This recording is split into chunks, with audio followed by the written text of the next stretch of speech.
Well, until we actually bought the franchise from Atari, Atari had it, and they were not doing well in business. So since 10 years ago, they haven't really done anything with it.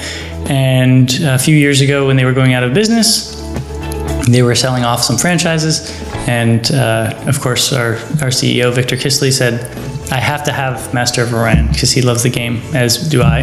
And so it came to us. And as soon as it came to us, within 6 months, we were working on the project. Of course, actually, that was one of our main points, was to make the game more approachable for players, not only for new players who were maybe 23 years old, who were born like the day Master of Orion was made, but also for even us older players who played back then. It was easy to play back then, right? I was maybe in college, I had plenty of time, I could play all these long games, but now I remember those days, I remember the feeling of the game and how much fun I had. But I don't have the time to play games like that anymore, where it's going to take me 20 hours over a weekend to play. So instead, I can play the new one. It's much easier to get in. It's easier to play, 10 or 20 or 30 or 50 turns or 100 turns or sometimes 200 turns, depending on how much time I have.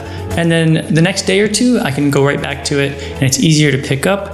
There's not as much numbers and spreadsheets and things like that. The interface makes it easier to access all of the information that's under the hood of the engine, like the technology research and the production and all those things that are still in the game, but they're just easier to get at now.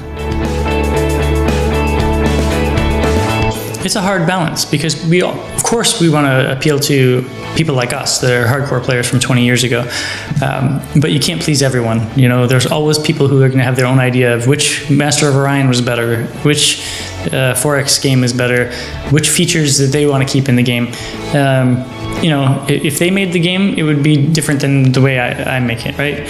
But we, of course, have done a lot of research. We've picked out the best features we could find. We work with the consultants from the original game who have helped us to stay on track and keep the core of the game, the original soul of the game, intact. And that's our main purpose, really, is to bring the feeling of the original game to a new generation of players, and also to us older players who remember that time but don't want it to be so primitive like it was. The idea is that it should be easy to learn, and it should be easy to use the interface. It shouldn't be challenging there. Where it should be challenging is the other races, the artificial intelligence behind the game. Right now, we're still in early access. We have a lot of work to do on the artificial intelligence to balance it out. Right now, it's too easy. It's good for new players, but for the hardcore players, it's not strong enough yet. So we're working on that, and we want to have it more difficult. But that takes some time and some balance and some polishing of the AI for the game.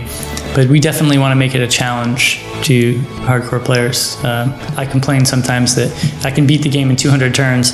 That's not good. It should take me at least 500. Well, if it keeps going as good as it's going now, it's quite likely that we could make some DLC. We've only explored the story of the original Master of Orion, the 10 original races, the planet Orion with a guardian.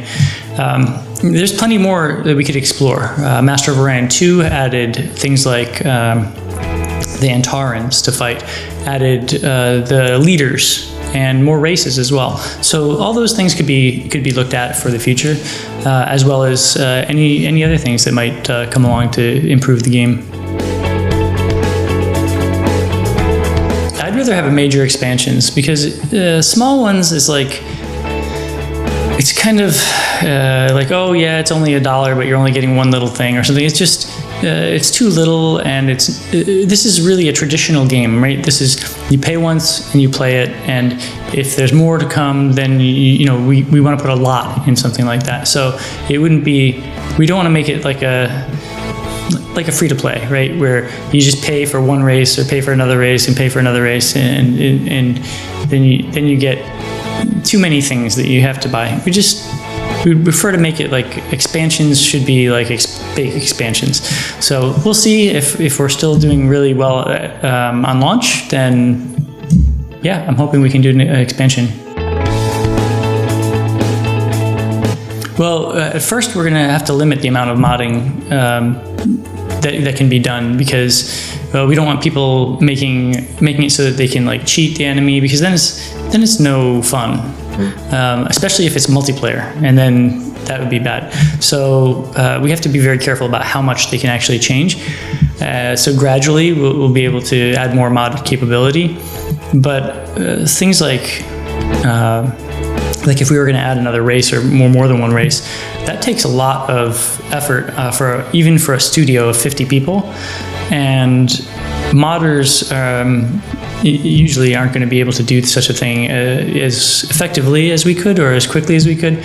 So some things that modders will want to mod, like maybe to change balance, tweak things around like that, or even to make like so I can pick one race to play one race, but I can use another race's ships, or maybe every race's ships.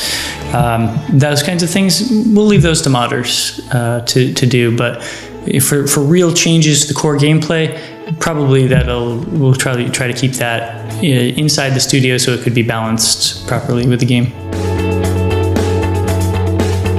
Yes, it's a good mix. We have NGD Studios in Argentina has about 50 people, and we also have, like I said, we have the hardcore players that are older, the original consultants from the original team, but we also do a lot of play tests, usability tests, new player tests, and things like that. Plus, we really look at the community a lot, and so we look at the forums, both on Steam and GOG, and also our official forums, and even on websites of other game news sites, see what people are saying about the game, what they think should be changed, so we can prioritize better what we're working on.